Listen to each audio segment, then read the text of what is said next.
everyone. So today I'm going to show you 5 different strategies for solving a double-digit subtraction problem that has regrouping.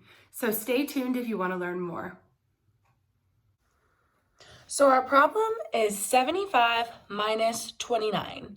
I've started here by drawing base 10 blocks or sticks and circles for my first number. So I have 10, 20, 30, 40, 50, 60, 70.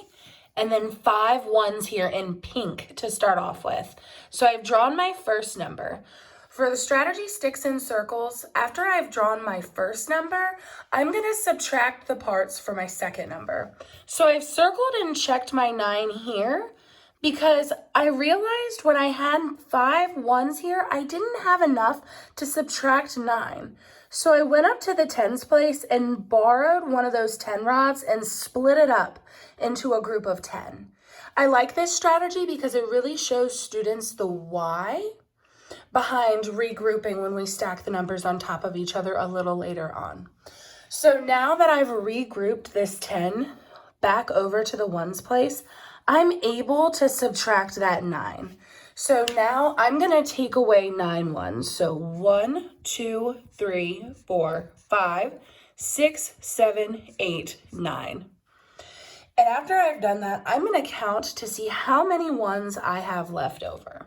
So I have 1, 2, 3, 4, 5, 6. So I'm going to write a little 6 next to that so that I don't forget. Well, now I've officially subtracted my 9 ones. So now I need to subtract 20 or 2 10 rods. Now this was regrouped, so that's why I kept that X over top. So now I'm going to take away 1 10, 2 10s. So now I can count to see how many 10s I have left over, which is 1, 2, 3, 4 10 rods or 40 left.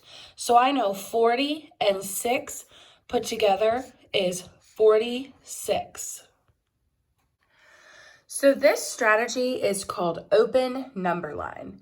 Now, when I do open number line with subtraction, I'm actually going to start on the right. So that's why I've underlined the 75.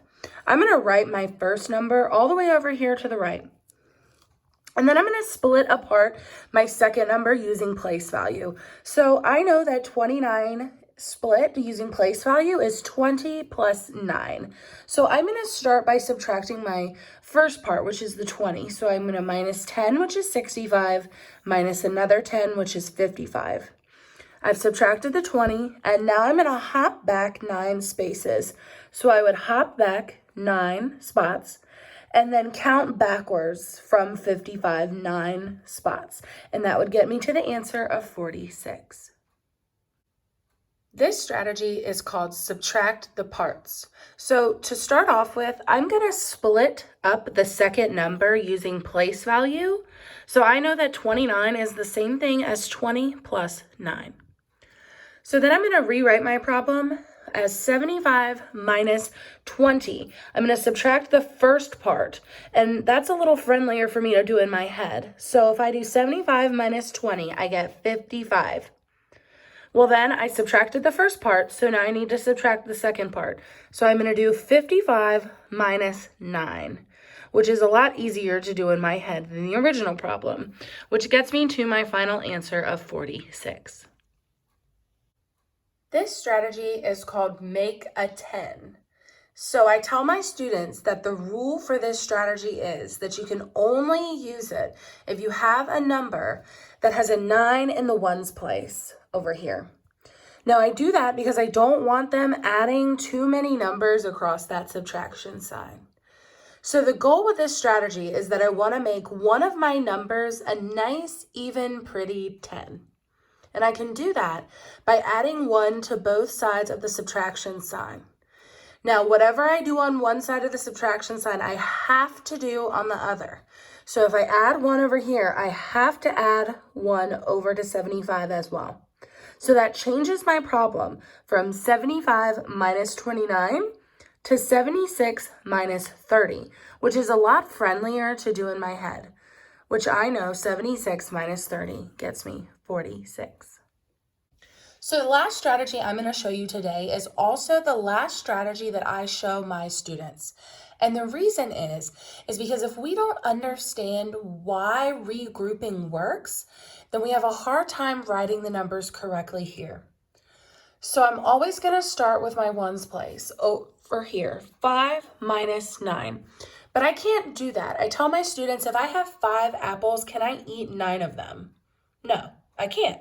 So I'm going to go over here and I'm going to borrow a 10.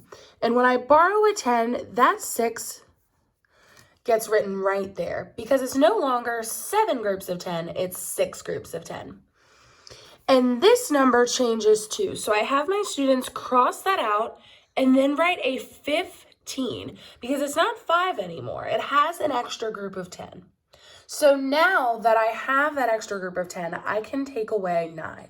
And I know that 15 minus 9 gives me 6.